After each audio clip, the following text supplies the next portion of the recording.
Správna firma by mala byť taká, ktorá chce uspokojiť aj najnáročnejšieho klienta.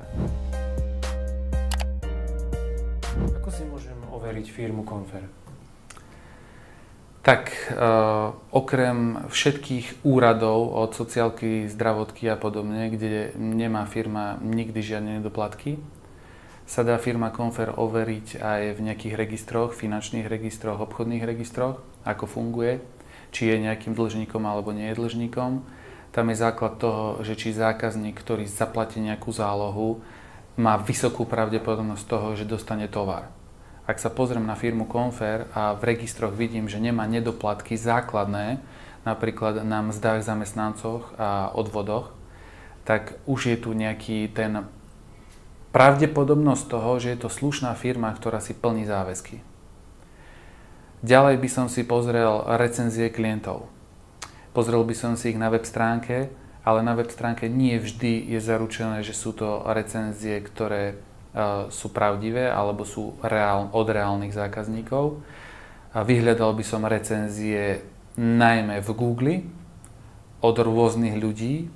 Ďalej by som napríklad pre nemeckých zákazníkov by som určite pozeral Trustpilot. Veľmi zaujímavá platforma, na ktorej sú veľmi reálne hodnotenia klienta. A potom by som pozeral hlavne na komunikáciu s týmto dodávateľom.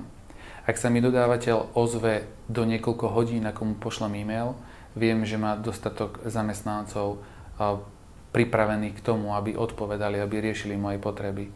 Ak sa mi ozval do krátkej doby, ja by som mu zatelefonoval, chcel by som počuť, či je to reálna firma, či mi niekto zodvihne telefón, ako komunikuje tá firma, či v nejakých problematických situáciách, ako budú reagovať, keď príde napríklad k plneniu reklamácie, ako sa tá firma bude vyhovárať, ako pristúpi k tomu, či je ochotná zákazníkovi uznať aj tie najmenšie reklamácie, aj tie vymyslené častokrát reklamácie.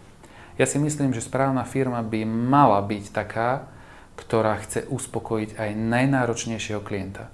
A práve najnáročnejší klienti sú tí, ktorí ukážu a vytiahnu z tej firmy tie najväčšie kvality alebo tú najväčšiu špinu, ktorá sa skrýva len za pozlátkom firmy.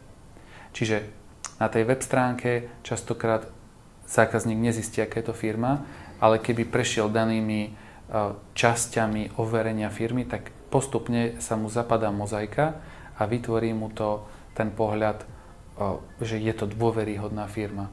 Zároveň by som si pozrel ešte aj možno nejaké referencie v blízkosti, mojej blízkosti.